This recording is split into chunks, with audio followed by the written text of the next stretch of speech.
Somos UPAO Multimedios.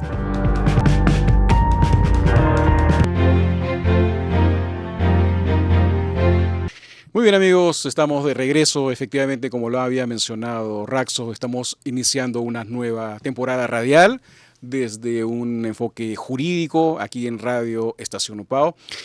Y decíamos además que también el ambiente no puede ser más auspicioso, ¿no es cierto?, para el quehacer no solamente jurídico, sino también político, a puertas de una elección presidencial, elecciones generales. Estamos viendo que está discutiéndose también eventualmente un vacío de poder a partir de esta negociación, los caramelos chinos, etcétera, etcétera.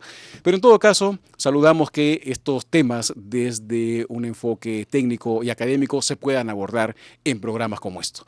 Para esto, precisamente, la Universidad Privada Antenor Orrego dispone de una serie de especialistas en diversas áreas para darle a la ciudadanía un enfoque mucho más objetivo sobre el fenómeno jurídico y el fenómeno político. Precisamente en la edición del día de hoy vamos a conversar ya no solamente sobre la responsabilidad de quienes tienen a cargo la conducción del país, sino también la responsabilidad del otro lado de la moneda, digamos, del ciudadano, del elector, que tiene que participar con una serie de mecanismos frente a la responsabilidad también que en unas circunstancias democráticas le favorece.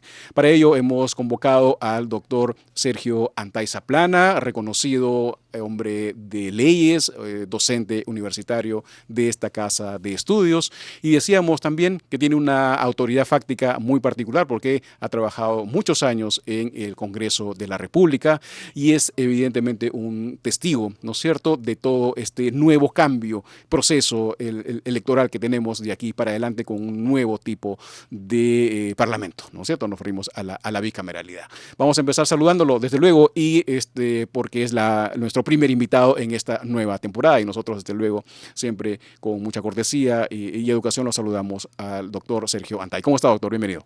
¿Cómo estás? Muy buenas tardes. Muchas gracias por la invitación. Es muy agradable volver acá a este espacio para poder conversar. Magnífico, Sergio. La verdad que yo no puedo evitarme la pregunta que en este momento está en la sobremesa de todos los peruanos, ¿no es cierto? ¿Qué te parece un poco estas nuevas circunstancias que algunos ya lo venían previendo de alguna forma y para otros acaso está armándose artificiosamente a partir de lo que significa la combinación bastante sospechosa, por decirlo menos, entre lo público y lo privado del máximo mandatario de nuestro país? Mira, es un tema bastante sencillo, o sea, particularmente desde mi punto de vista, yo considero que es un tema muy claro. Este es el Waterloo del presidente, ¿por qué? Porque si no hubiera nada malo, no lo haces en la madrugada y no lo haces surrepticiamente. Porque como mandatario tienes la facultad y las posibilidades de poder reunirte con muchas personas de manera muy abierta, en diferentes situaciones totalmente claras, pero hacerlo de esa forma deja mucho que pensar. No es Desde que, un punto de vista político, pero jurídicamente, claro, ¿cómo se resuelve esto? ¿Una censura o una vacancia? no, la mesa tiene que proponerse una moción para que se nota que no hay una capacidad moral por parte del presidente y va a iniciar un proceso de vacancia. Tendría que iniciarse, por menos le iniciaban o amenazaban con iniciar el proceso de vacancia a Castillo. Por menos, porque alguien entraba o salía de Palacio, querían iniciarles proceso y ahora este señor, en horas de la madrugada, con capucha, como si fuera una película de espía, sale de esa forma. Ajá. Eso está muy mal visto, ¿no? Okay. Particularmente yo pienso que eso tiene algo atrás. Bien. Bueno, esa es parte de la especulación, pero jurídicamente, de pronto, doctor, ¿acaso podríamos invocar también el principio de inocencia en general? Porque evidentemente, de pronto, políticamente podría ser una circunstancia agravante. Pero... Acá hay disculpa que te haya cortado, pero hay un tema, mira, en temas políticos hay dos cosas. Cuando hablamos de política y de derecho, el tema político pesa más que el tema jurídico. El tema jurídico pasa a un segundo aspecto. Jurídicamente, el hombre es inocente, jurídicamente no ha cometido un delito, pero políticamente tiene otro tipo de responsabilidad de él, porque él es el representante del país. Tiene que ser y parecer. ¿Tú dirías que ahí hubo dolo, negligencia, impericia? ¿Cómo calificarías eso? No, ha habido un ánimo de hacer las cosas ¿Por qué? Porque ha tenido que ponerse el outfit, ha tenido que salir en la madrugada, ha tenido que mover a su seguridad, ha tenido que mover el carro presidencial, o sea, Sí. es toda una logística que se ha tenido que hacer. Exacto, que no es gratuito, que evidentemente va a tener consigo consecuencias políticas, pero también jurídicas que ameritan, ¿no? Correcto, tal vez jurídicamente no tenga ningún tipo de responsabilidad, como te digo, no es delito, Ujú. pero políticamente sí tiene responsabilidad, porque es una autoridad y la responsabilidad política es totalmente diferente y aparte de lo jurídico. Sí. En términos fríos, digamos, antes de esta circunstancia, doctor, ¿tú crees que tarde o temprano de pronto el presidente encargado incurriría en este tipo de situaciones? Es decir, ¿ya lo podríamos prever un poco a partir de sus antecedentes? ¿O es en todo caso la frescura del poder que lo ha llevado a este tipo de situaciones? Son las dos cosas. Justo ayer estaba viendo unas declaraciones de un congresista fallecido, Carlos Anderson, Carlos Anderson, claro. y justo él decía que el congresista en ese momento, José Gerí, y actualmente el presidente, era conocido por lobista. Lógicamente no presenta pruebas, eran simplemente indicaciones, Ujú. pero dejó eso ahí en el tintero, ¿no? Y decía algo más, ¿no es cierto, Sergio? O sea, todos sabemos, decía. Correcto, todos sabemos, pero de todos sabemos es que nadie sabe también, pues, ¿no? El todos sabemos es, no hay una certeza al respecto, Ujú, pero dejó eso ahí pendiente. ujú. Ahora, el poder lamentablemente corrompe a las personas que no están preparadas para poder administrarlo. Correcto. Y lógicamente, si había eso en el tintero, más la situación de que el hombre tiene un poder que tal vez no le correspondía firmemente, pero lamentablemente es el que estuvo ahí en el momento, Bien, lo va a cegar, pues, ¿no? correcto. Antes de entrar al tema de lleno, una pregunta más por ahí, Sergio, porque el panorama político comienza a calentarse, incluso algunos están hablando ya un poco de la cuenta regresiva, ¿no es cierto?, del mandatario, con todo lo que ello supone para el vacío de poder más adelante. Pero en todo caso, frente a este proceso electoral y los más de 30 candidatos o candidateables que en este momento están muy atentos a estas circunstancias, ¿cuál crees que deba ser la lección política particular que debemos sacar de este caso? Bueno, tenemos alrededor de 35 partidos que están postulando, hay 35 personas que se creen en la capacidad de poder gobernarnos. Correcto. O sea, lamentablemente, el sistema está hecho para que cualquiera que quiera postular, postule.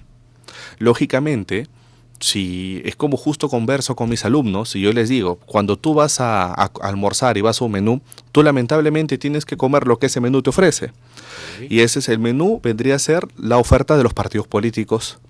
Ahora, si no me gusta lo que ese menú vende, busco otro menú que tenga otra oferta. En este caso, si los partidos políticos tradicionales nos dan una oferta de candidatos que no están a la altura, que no tienen el perfil, que carecen de lo que necesitas para ser un buen político, hay que buscar en otros lados, hay que buscar nuevos partidos políticos que puedan dar un pool de personas que puedan dar la talla, ¿no?, como gobernantes de nuestro país. Ya, ok. ¿Y qué significa dar la talla? Porque en realidad los que están en este momento postulando han cumplido con la norma electoral y han cumplido inclusive con la norma constitucional, ¿no es cierto? Correcto. Los requisitos, digamos que no son muy altos tampoco, ¿no? O sea, básicamente pide existir, tener más de 25 años para el caso de diputados, tener más de 45 para el caso de senador, haber sido congresista o diputado o senador, o sea, en el caso de senadores, pero no te pide mucho. Los requisitos son simplemente haber existido 25 años, no te dice haber hecho algo en tu vida en esos 25. Correcto, no significa tener, digamos, experiencia en gestión pública, de repente un grado que de alguna forma garantice tu accionar, pero ¿no crees que es también un riesgo de la democracia? Algunos le llaman democracia boba, ¿no es cierto? Pero en todo caso, están allí para que cualquiera persona, al margen de los méritos técnicos o académicos que pueda, con máxima voluntad, pueda tentar un cargo público y para cual no debería tener limitaciones o mayores cortapisas que las que ya existen. Correcto, el sistema está hecho para que pueda postular personas idóneas. Hay gente, hay luchadores sociales del sur, hay luchadores sociales de la selva, hay luchadores sociales de que no tienen más que un par de años de colegio, pero son gente que mueve su comunidad, son gente que lucha por su comunidad, son gente que trata de hacer lo mejor para la población. Y que va haciendo carrera política un poco. Correcto, y no tiene grados académicos. No te digo, no quiero que malinterpreten de que digo que tiene que tener grados académicos. No, simplemente hay algo pequeño, algo que nos olvidamos y dejamos en segundo plano. Que sean buenas personas. Ya. O sea, Sí, Eso que aparentemente es tan sencillo, pero que en realidad refleja una complejidad en el modo de conducirse en la vida, ¿no es cierto? ¿Qué correcto. significa ser una buena persona? Que es un poco amplio, es un poco difícil, pero algo pequeño, ¿no? Yo sé que las normas, las reglas de juego para postular te dice que no tengas condenas o que no tengas omisión a la existencia familiar. Para empezar, claro. Pero desde el momento que la madre exige alimentos para sus hijos, es que no le has dado. O sea, desde el momento de un cuestionamiento alimenticio, ya me parece Que se han hecho un complicado. proceso para que puedas reconocer después de 15 o 20 años, ¿no es cierto? Correcto, son cosas que no están dentro de la norma, pero nosotros como electores podemos decidir, oye, mira, este fulano no reconoce a sus hijos, este fulano no le da alimentos a sus hijos, ¿tú crees que va a ser algo bueno por la población?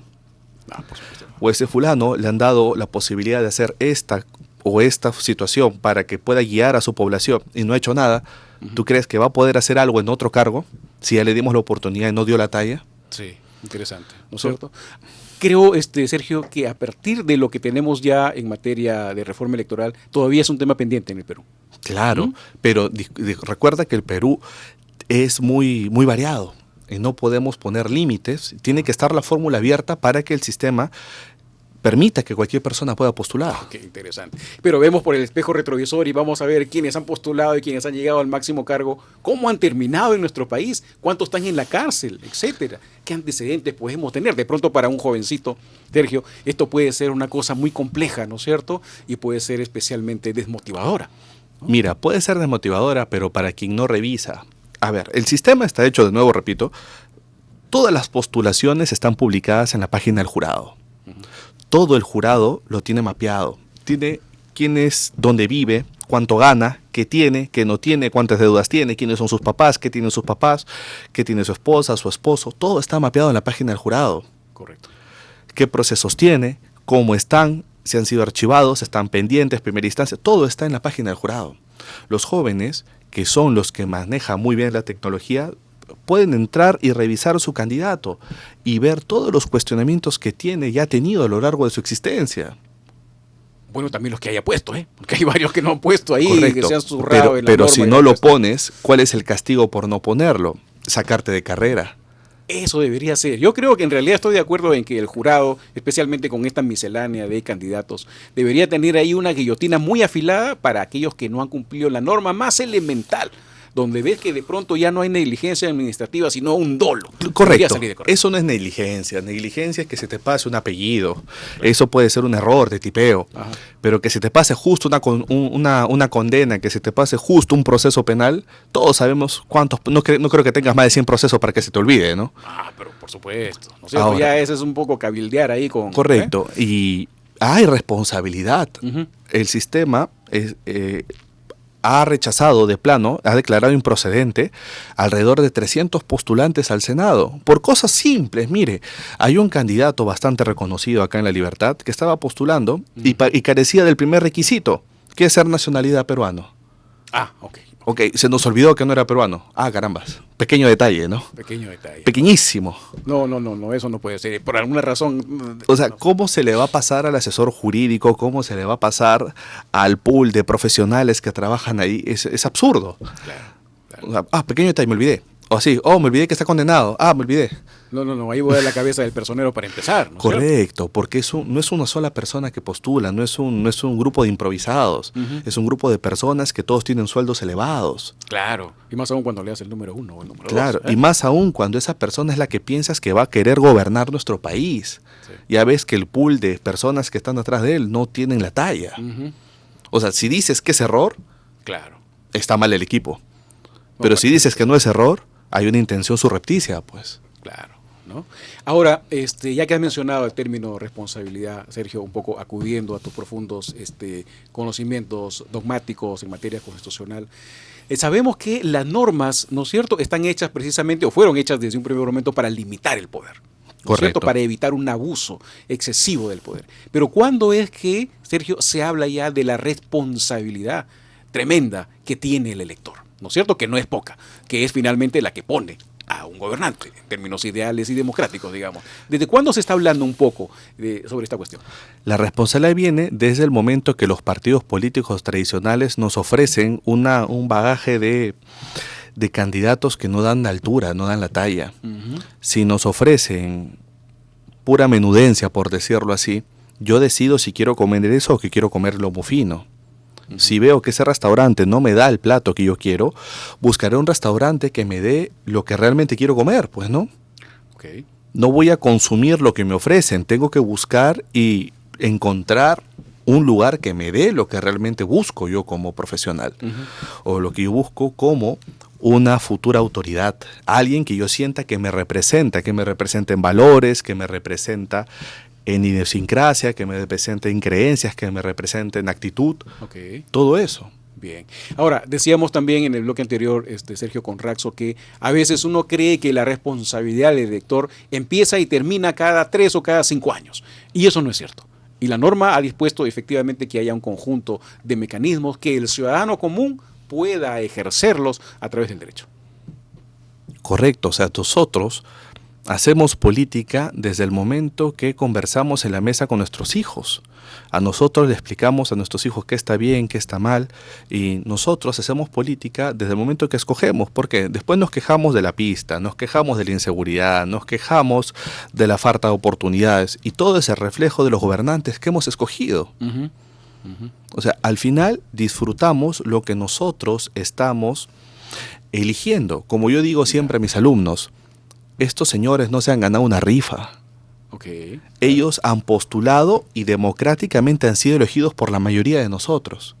Dirás, yo no voté, pero es tu deber entonces hablar con tus amigos, con tus vecinos, con tus familiares, para que seamos más los que podamos elegir mejor. Ya, pero en esa instancia, o sea, ya muy bien dices, algunos piensan que efectivamente se han ganado una rifa.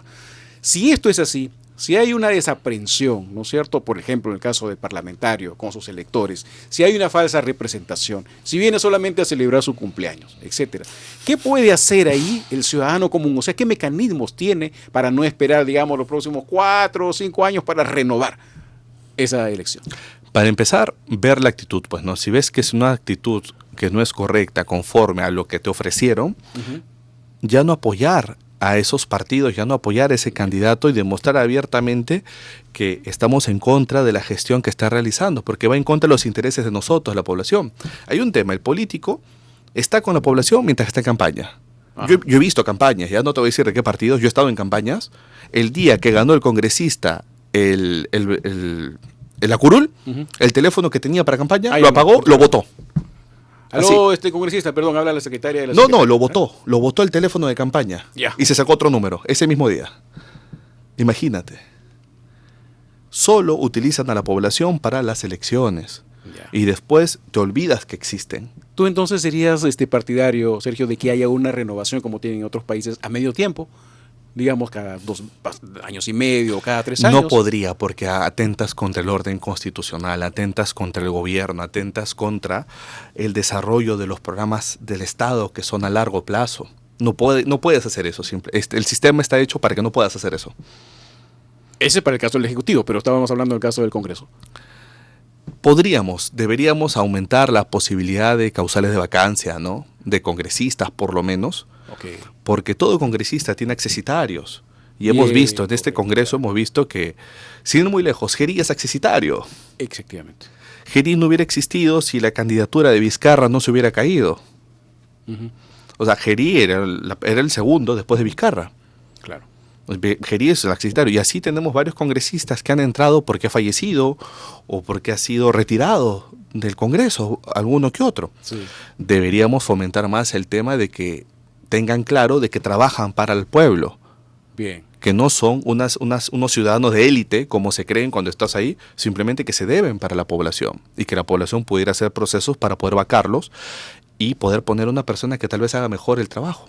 Interesante. Claro, hay un recambio, ¿no es cierto?, pero que muchas veces tienen que exigirlo, ¿no es cierto? Ahora, la autorregulación también a nivel del Congreso de la República ha demostrado que muchas veces es un saludo a la bandera, porque las comisiones de ética que hemos tenido en los últimos años, la verdad que da para cualquier cosa, menos para sancionar como debe ser a un congresista, para limitarlo, para multarlo, para sancionarlo, etcétera, etcétera. Más bien parece que alentaran ese tipo de conductas, ¿no es cierto? Y esto evidentemente contribuye a un desgaste político en la ciudadanía.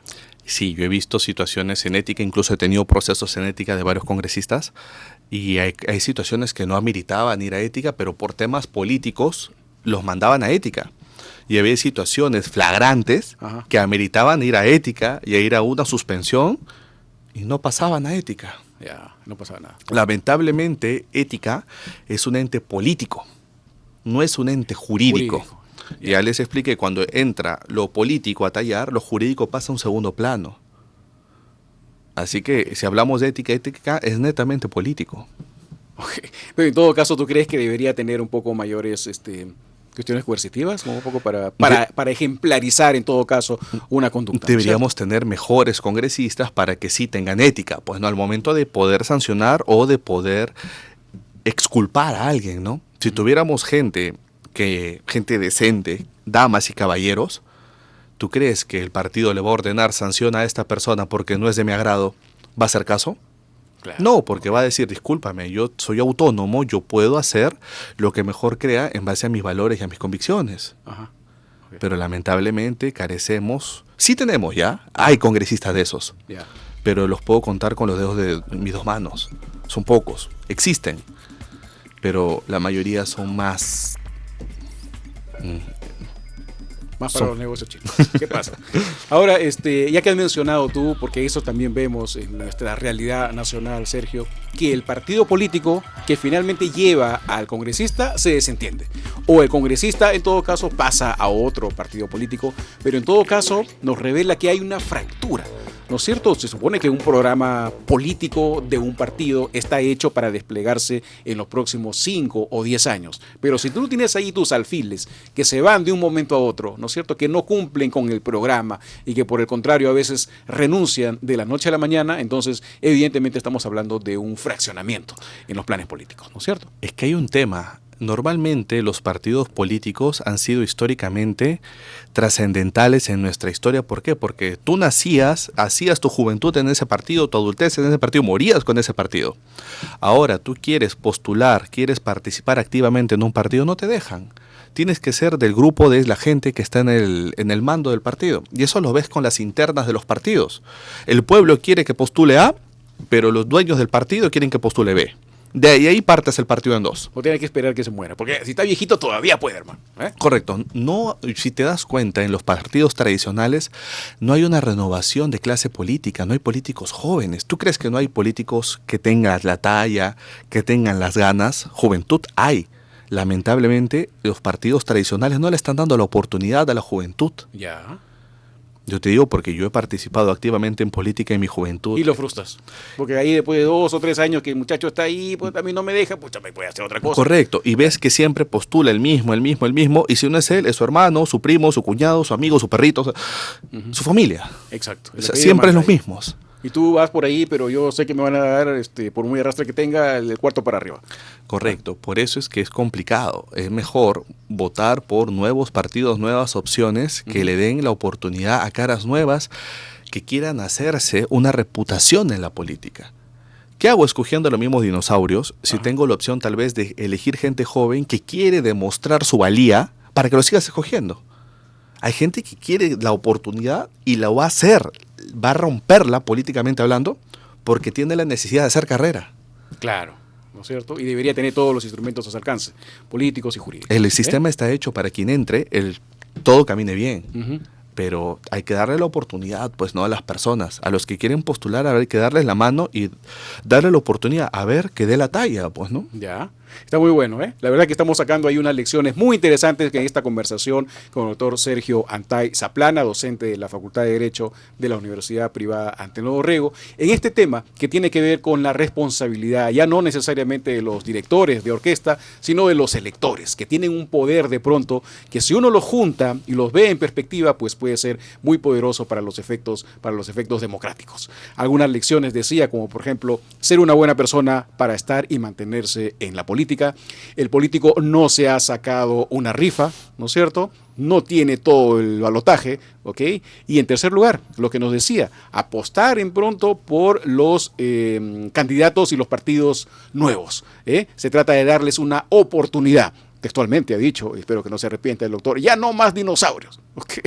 nuevas caras, nueva sangre en la parte política. Eso creo que de pronto podría ser una... Bien, vamos a tener una llamadas, me dicen, preguntas del público, vamos a poner los audífonos, a ver, doctor, y vamos a ver. Adelante, estamos en contacto. A ver, ¿quién está con nosotros? Nicole. Sí, hola, ¿qué tal, Johnson? Sí, justo nos acaban de escribir una pequeña pregunta para el doctor. Nos comentan si la baja confianza en la política justifica la indiferencia del elector. Es Bien. una pregunta para nuestro especialista. Perfecto. La baja confianza en la política justifica la indiferencia del elector, digamos, en un proceso electoral. Porque ahí va y viene un poco con la responsabilidad del elector, ¿no? Correcto, sí. Lamentablemente es culpa de nosotros, los electores, no tener las ganas de querer revisar, de querer invertir tiempo en poder escoger buenos políticos. Ya estamos desenamorados del tema. Ok. Nos han traicionado tantas veces los políticos que ya no creemos en la política. O sea, nos han sacado la vuelta tanto, hermano, que ya para qué voy a entrar en una relación. Correcto, pero más aún, con toda esa experiencia previa que tenemos, ya sabemos qué cosa no escoger. Efectivamente. Hay una lección ahí que... Correcto, de lo bueno se saca, de lo malo se saca algo bueno. Uh-huh. Si ya tenían este perfil los que han estado antes y Claro. caí en sus mentiras, buscaré algo diferente, ¿no? Esos cantos de sirena. Y peor aún, muchos de ellos van por la reelección. Eso es lo que yo no me explico. ¿Qué confianza tienen dentro de ellos que piensan que a pesar de haber hecho las cosas por los suelos, van a volver a ser elegidos? Ahí tenemos una magnífica oportunidad. No sé si el doctor Sergio sea partidario de eso famoso Ola últimamente, por estos no, pero ese es más o menos un indicativo, ¿no es cierto? Ya no solamente el personaje político que llegó, sino el movimiento político que te presentó en el menú, ese restaurante, ¿no es cierto? Ese menú para que finalmente los puedas elegir. Muy interesante. Correcto. No soy tan extremo que por estos no, pero simplemente digo que por los que están siempre no. Bien. Hay partidos tradicionales que sí Ya. tienen renovación de cuadros y Ajá. eso es importante, ¿Verdad? pero hay partidos tradicionales que postulan con los mismos, Bien. eso no, pues. No te olvides que un partido tradicional que ahora afortunadamente está fuera fue Acción Popular, ¿ok? Porque también los partidos tradicionales en el Perú están contados con los dedos de una mano. El resto son movimientos que han salido, han surgido en los últimos 2 o 3 años. Yo conozco varios de ellos. Sí, pero son las mismas caras políticas, se cambian del polo nomás. Estás con polo morado, polo verde, polo rojo, polo azul, pero es el mismo, independientemente con qué partido postule. Sí, claro.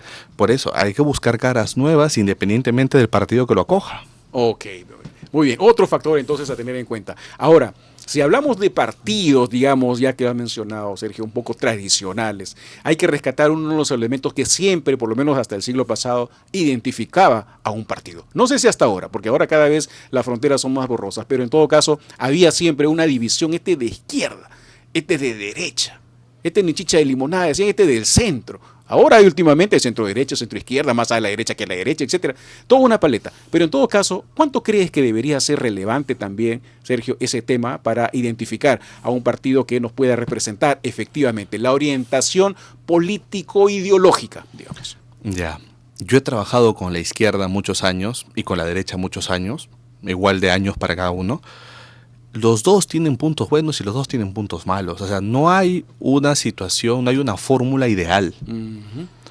Simplemente es la persona que represente los valores de izquierda o de derecha. Hay gente que solita se va a poner sus límites y va a buscar lo mejor para la población, independientemente que sea derecha o sea de izquierda, pero si hay que remangarse las manos y trabajar, lo va a hacer. Eso depende mucho de la persona, independientemente del partido por el cual haya sido escogida. Correcto, pero técnicamente, digamos, son orientaciones muy distintas, ¿no es cierto? Correcto, pero al momento de trabajar, tienes que trabajar con la derecha y con la izquierda al mismo tiempo.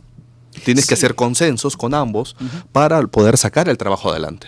Aun cuando, Sergio, en los últimos años estamos viendo que eso cada vez está más atomizante. O sea, hay unos partidos ya que quieren ponerse su camiseta de derecha como sea. A pesar que en general en la estadística y en las encuestas el peruano, al parecer, no es necesariamente, en su mayoría, de voto de ninguno de los extremos, ¿no es cierto? Correcto, es lo que te digo, ¿no? O sea, el sistema está hecho para que quien esté tenga que trabajar para el pueblo, independientemente del corte político que tenga, de derecha o de izquierda, tiene que hacer un consenso. La derecha tiene que soltar, la izquierda tiene que soltar para poder trabajar juntos. Tienen que hacer algunas concesiones al final, ¿no es cierto? Lamentablemente la política es así, tienes que hacer concesiones recíprocas para poder llegar a un puerto. Ahora, de pronto esta es una pregunta un poco más personal, pero igual, Sergio, en tu closet, digamos, en tu armario, ¿tienes más polo de izquierda o de derecha? O en todo caso, ¿cuál es lo que más, digamos, tiene uno su corazoncito? La verdad, me gusta más la derecha. Interesante. Pero Ajá. mi experiencia, he trabajado con gente más decente en la izquierda. Ah, mira, qué buen equilibrio ese, ¿eh? ¿Cómo es eso? Me gusta más la derecha, pero los decentes están en otro lado. Bueno, puede ser, ¿no? Las cosas también cambian, ¿no es cierto? Las Sí. formulaciones, etcétera. Y una cosa a veces las posiciones políticas que pueden ser muy inteligentes, muy modernizantes, lo que fuera, pero ¿quién los va a poner en práctica al final? Y ahí rescatamos nuevamente lo que decía el doctor, ¿no es cierto? La persona, ¿no es cierto? ¿Cuáles son los antecedentes que tiene? ¿Cuáles son los valores que Los tiene? valores, las motivaciones, ¿no es cierto? Y ya muy bien, nuevamente hay que rescatarlo. Si tienes por ahí un hijo no reconocido, si tienes más de un caso de omisión a la asistencia, dudo mucho que seas una buena persona, al margen de donde estés, ¿no es cierto? En la posición. Pero en todo caso, estamos viendo también que un poco el mundo, la Sudamérica especialmente, un poco de a poco pues se viene poniendo de uno u otro color. Y yo la verdad que un poco coincido con lo que dice acá el doctor Sergio, porque finalmente, al margen de las ideologías o las posiciones, hay una serie de agendas pendientes en nuestro país que no importa si sea de izquierda o de derecha. ¿No es cierto? Como para empezar a ver, sin ir muy lejos nomás, hombre, las pistas, tienes que ser de izquierda o de derecha para resolver este problemón, o sea, en las pistas en Trujillo y en La Libertad.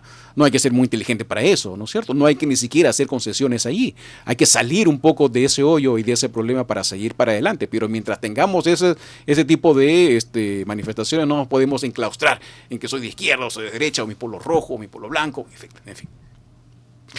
Muy bien, nos quedan muy buenas lecciones entonces de esta conversación. Todavía tenemos algunos minutos para hablar con el doctor Sergio Antay Zaplana, quien nos acompaña muy amablemente el día de hoy con toda su paciencia. Y ahora quiero entrar, si me permite Sergio, ya no solamente al tema del elector, sino también de todo el sistema que tiene alrededor para garantizar unas elecciones o una transición, digamos, en buenos términos, por no decir pacíficas. Estamos hablando del sistema electoral, que el día de hoy en nuestro país reposa, digamos, en tres grandes columnas, ¿no es cierto? ¿Cómo ves ese funcionamiento? ¿En qué medida crees que en los últimos años las reformas que se han dado son suficientes como para aliviar, digamos, el peso político que pueda tener un partido y afianzar la responsabilidad del elector?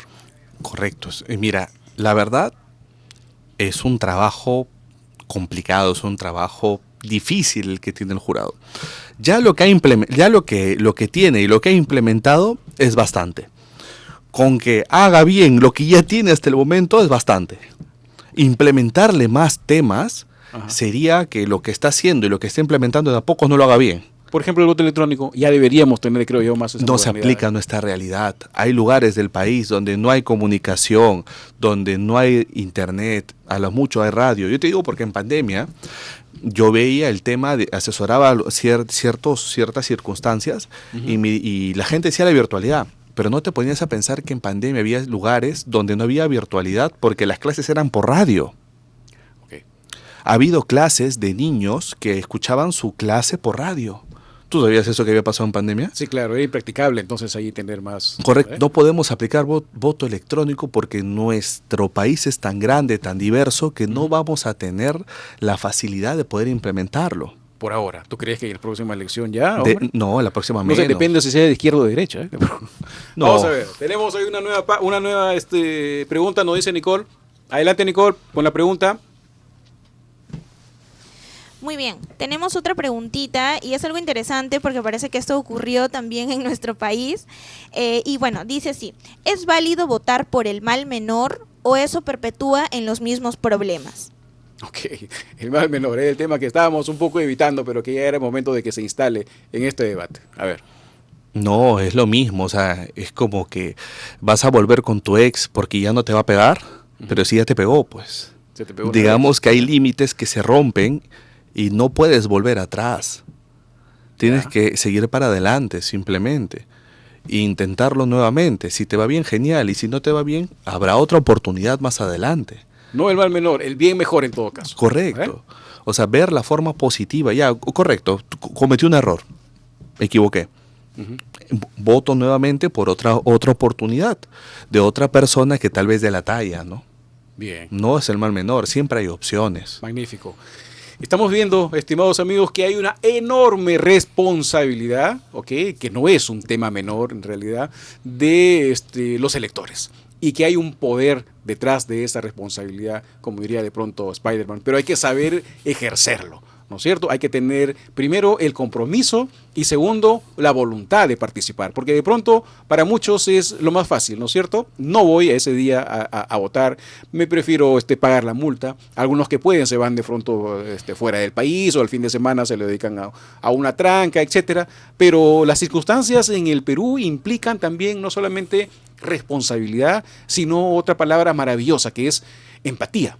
Y la solidaridad, porque si bien es cierto, algunos tenemos un poco el privilegio de estar en algunas zonas urbanas, etcétera, ya lo decía acá el doctor Sergio, o sea, hay gran niveles de nuestro país donde todavía padecen la exclusión y donde todavía no tenemos acceso a los servicios públicos básicos, ya ni hablar de la internet, etcétera, etcétera. De manera que esa es también una forma de decir, el Perú puede unirse en una sola fuerza y no ver el norte o el sur o de pronto las perspectivas netamente políticas, etcétera, sabiendo que de pronto hay algunas alternativas que uno puede ahí escoger, ¿no es cierto? Creo que esa es parte también de la tarea del ciudadano común y hay que decirlo especialmente para los jóvenes, ¿no? O sea, tenemos un trabajo que hacer nosotros como electores fuerte. Si no quieres renegar 5 años, por lo menos revisa la página web y busca un candidato que tenga un perfil, no digo un currículum, digo un perfil bueno, para que ese sea una persona que trate de luchar por lo que tú quieres en esta vida, ¿no? Hay que buscar eso, hay que hacer nuestro trabajo y poder postular y poder escoger a alguien. Y tú que tienes en contacto, ya está casi para despedirnos, Sergio, contacto con los muchachos, con los jóvenes, ¿no es cierto? Universitarios, etcétera. ¿Cómo ves el interés? Porque claro, ahora todo es TikTok, ¿no es cierto? Ya pasó incluso ya un poco la historia en Instagram, etcétera. En el Facebook nos hemos quedado algunos dinosaurios, ¿bien? Pero en fin, el perfil político, ¿tú crees que da un poco la talla en los jóvenes el día de hoy como para tener esperanza de que el proceso próximo electoral pueda estar en un buen puerto? Sí, hay de todo. He visto unos muchachos, unos jóvenes que tendrán 25, 26 años, con un perfil político que da ganas de ponerlos para darles la oportunidad y ver lo que puedan hacer por nuestro país. Lógicamente hay otros que también dices, por este no. Por esto no. Hay varios que a la primera no, ¿qué haces ahí, papito? No, Ya. no, por ti no. Creo que ni tu familia va a votar por ti, ¿no? Seguro. Pero hay otros que tú te sacas eso y me dices, Dios, si hay futuro, ¿no? Interesante. La cosa es que esos chicos le podamos dar la oportunidad para que no se alejen de la política y puedan hacer algo porque se les ve con el perfil de que tienen las ganas, tienen la capacidad y la motivación de poder hacer algo bueno por nuestro país. Magnífico. Creo que con esta reflexión vamos a coronar el programa del día de hoy. No está todo perdido, la juventud no está perdiéndose como dice mucha gente. Es la necesidad también de ver no solamente el vaso medio vacío, ¿no es cierto?, sino el vaso medio lleno y ver que hay perspectivas, porque en realidad si perdemos esas esperanzas, pues estamos todos muertos. Mejor ya, ¿para qué vamos a organizar un partido? ¿Para qué vamos a tener participación? ¿Para qué cada uno se esfuerce de donde esté? ¿No es cierto? Como padre de familia, como profesor, como comunicador, como estudiante, etcétera. Y finalmente, de esa manera tengamos una buena perspectiva política de aquí para el futuro. Mientras tanto, seguiremos discutiendo las menudencias. Terminará este programa y no sabremos quién es el próximo presidente para los próximos 2 o 3 meses. Pero es así, Jerusalén, ¿bien? Y sin embargo, decimos, no tenemos que perder la esperanza, muy a pesar de todo. Muchísimas gracias, doctor Sergio Antay, por por haber sido convocado y por estar con nosotros en esta nueva ocasión. Siempre un gusto y un placer. Muchas gracias por la invitación, agradezco el espacio. Hasta la próxima. Gracias, hasta la próxima. Y ya nos despedimos, gracias a nuestro equipo de producción, por supuesto, a Raxo, a Nicole y a Gary. Gracias nuevamente por esta nueva entrada en esta nueva etapa de Radio Estación Upao. Y con nosotros hasta la próxima semana. Muy buenas tardes.